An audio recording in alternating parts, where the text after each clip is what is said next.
Chapter 19. Frankie picked a leaf out of my hair as a server brought our martinis. You should have taken 5 minutes to clean up and brush your hair. You look like a cave woman. You also looked like a cave woman when you were fighting that bush. He chuckled. I wasn't fighting it. I fell into it. I distinctly witnessed a kick. That was after I was free, I growled, taking a long sip of my appletini. It deserved it.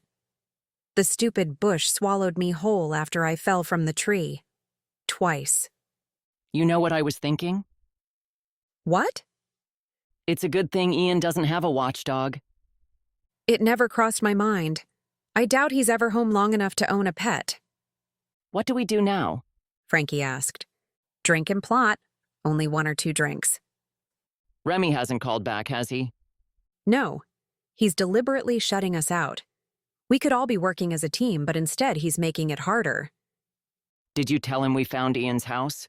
I'll tell him once we're inside. Otherwise he'll swoop down, snatch our information, and tell us to go home. I want to know where Maya is. If she was taken hostage, wouldn't she be included in the ransom demands? 3 hostages are better than 2. It is odd, I agreed. I just don't know where she could be and not have her cell phone. Wouldn't she at least call us about the vacation? It's just not like her. We sat and stared at our martinis. 2 martinis later. What if we fly over and pick up David and Ian? Frankie asked. Pick them up where? I asked, 1 martini short of thinking it might be a good plan. Another martini later. Frankie stared blankly, then blinked. Can I tell you something? About Mark Frank? I giggled. Was that me? Are you 2 an item? Frankie's eyes glazed over into a dream world. Do you think he could be charming everywhere? I snickered into my glass, then watched as Grayson's face floated through the bar.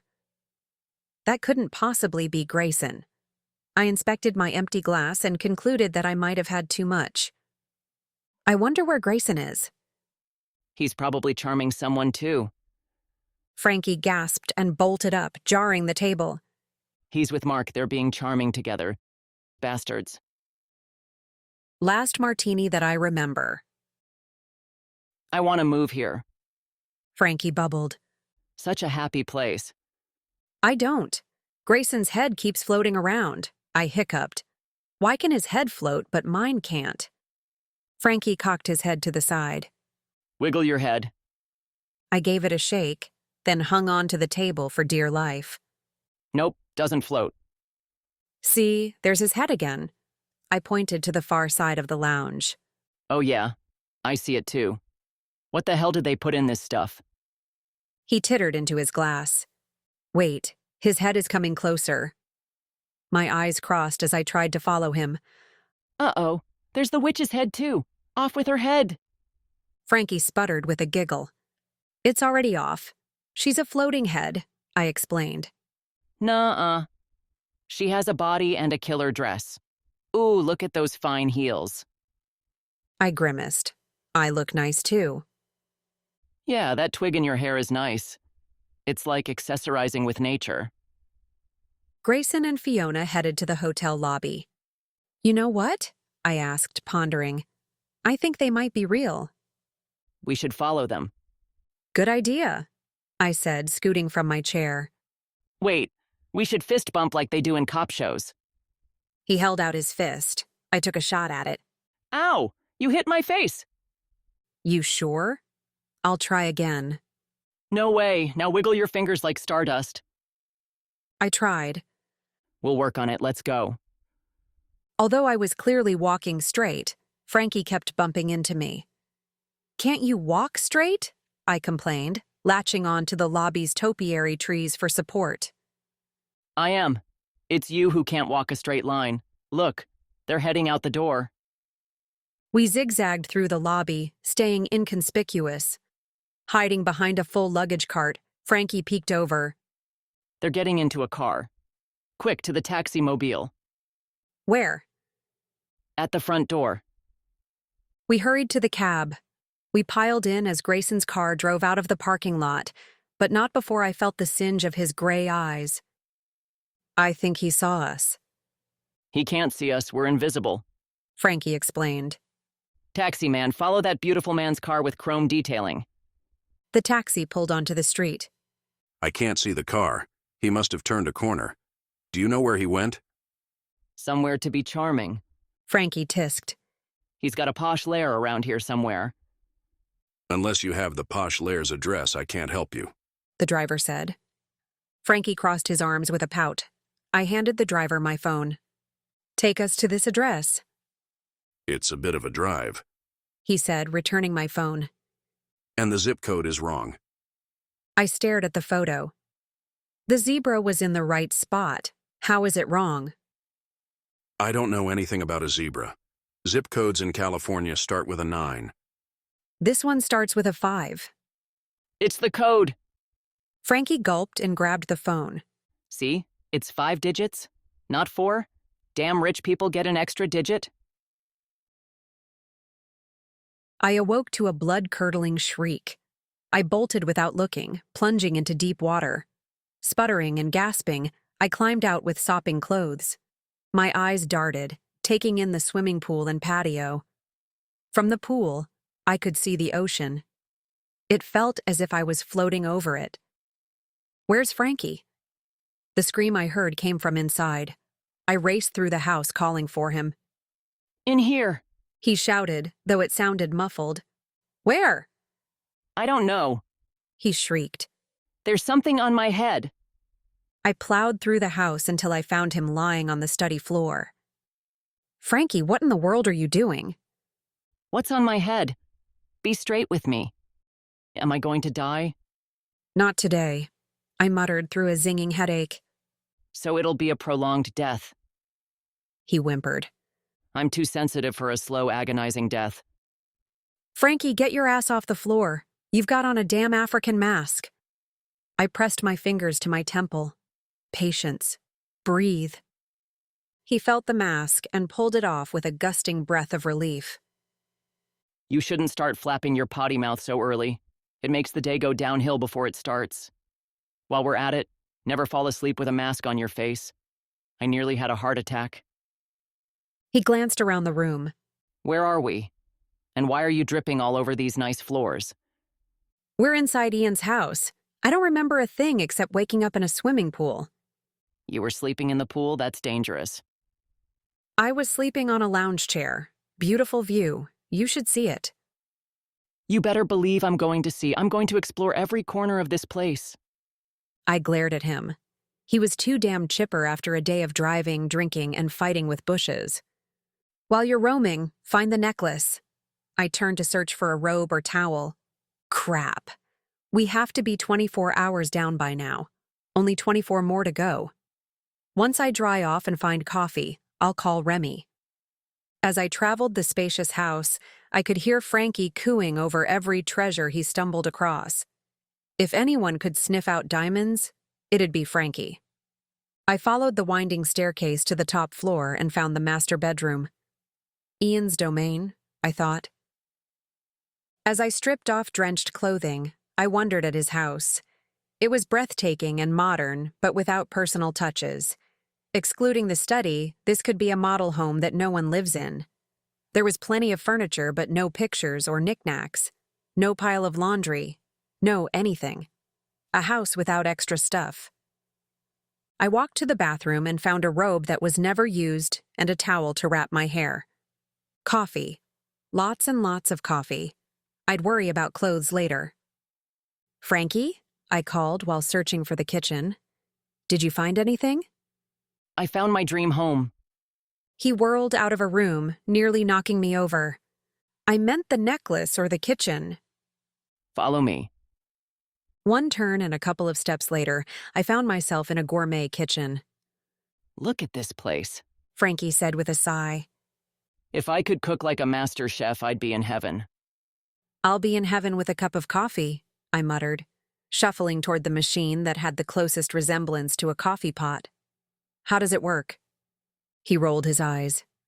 It's a simple single-serve coffee maker. Grab a mug. I'll fill the water reservoir. I searched through the cupboards and found a mug. During my search, I also found food. Quite a bit of it considering Ian's been in Africa for the past 3 months. I checked the refrigerator and found it stocked with fresh fruit and vegetables. What in the world was going on? Frankie, I think someone is living here. Why didn't they open the gate last night? Because we never pressed the call button. I assumed it was vacant. How do you know it isn't? Look at the refrigerator. I widened the door. He snatched the celery and gave it a test. It's not at the bendable stage. This is fresh. Who do you think is living here? Frankie shrugged. Maybe he has another wife. I gave it a fleeting thought before shaking my head. A wife would have added her personal touches to this home. Have you noticed it's too perfect? Except for the study, this place could be in a home decorating magazine. And the view is outrageous. I look out the window and feel like I'm sailing over the ocean. I just need my sailor suit and a few deckhands to swab me after a dip in the pool. We need to find whoever is living here. They might know where the necklace is. I'm surprised they didn't hear you scream. We broke in and you want to go look for the person who can identify us in a lineup? And you would scream too if you were trapped under an African mask? Ian sent us here with a purpose. I'm not leaving until I know what that purpose is. He sent you here with a purpose. Frankie corrected. I'm an innocent bystander. Make the coffee, then we'll start searching. Then I'm learning how to cook. This place needs a great chef. Just think of the dinner parties I could have here. As he made the coffee and gushed over every kitchen utensil, I gazed out the window. I didn't feel like I was sailing on the ocean, more like floating over it. Since the house was on a cliff, there was no land below to ground the weightless feeling. I have to call Remy. I reached for my pocket and remembered I had a robe on. Oh no. My phone was in my jeans pocket and probably waterlogged. I quickly retraced my steps to the master bedroom and pulled the phone from my soggy jeans, watching water spill from it. It's dead, I whimpered. Unfortunately, Remy's phone number was programmed into my phone. Would Frankie have the number? I wondered, as I followed the freshly brewed coffee scent coming from the kitchen. Frankie, do you have Remy's phone number? My phone drowned. Glancing at my dripping phone, he grimaced. I don't. But I heard if you put your phone in rice, it will absorb moisture. It's dripping, not moist. Then we'll use more rice. He dug through the cupboards until he found a bag of rice and poured it into a bowl. Stick your phone in. You might have to wait a day or so. Can I borrow your phone? Maybe if I call the tropical rain, they'll give me his number. I doubt it. It's a long shot, but it beats twiddling my thumbs waiting for him. Frankie handed me a steaming coffee mug. I took a small sip, wanting the caffeine kick, but not the scalding burn. There's another floor, I mentioned, blowing the steam from the coffee. Should we go check it out? Would the mysterious dweller be lurking there? I would assume. I'm content to stay right here. He said, sitting on a raised chair at the breakfast bar. I've got my coffee, my view, and my body free from bullet holes. Fine, I'll go by myself, I said, heading toward the stairs. At least be useful and find the necklace or make breakfast. My stomach growled. Don't you want a weapon? There are some wicked-looking butcher knives in the drawer. I have scalding hot coffee. I'm sure this will be fine. As I headed downstairs, I wondered who could be living here. Ian's life tingles with mystery. He's handsome and secretive, a dangerous combination for unsuspecting women, and soon to be divorced. As I reached the bottom stair, the room opened into a large game and theater area. There was no need to turn on lights since one side opened to the ocean. Glancing out the window, I saw the straight drop to the bottom, not a distance I'd care to fall from. I wilted from the window. A billiards table sat in the middle of the room with lounging areas off to the side. On the far end was a theater screen with 2 rows of leather theater-style seats. A bar sat off in the corner. A closed door was in the other corner. Somehow my coffee didn't seem as lethal as it had a few minutes prior. I scanned the room until I found a backup weapon.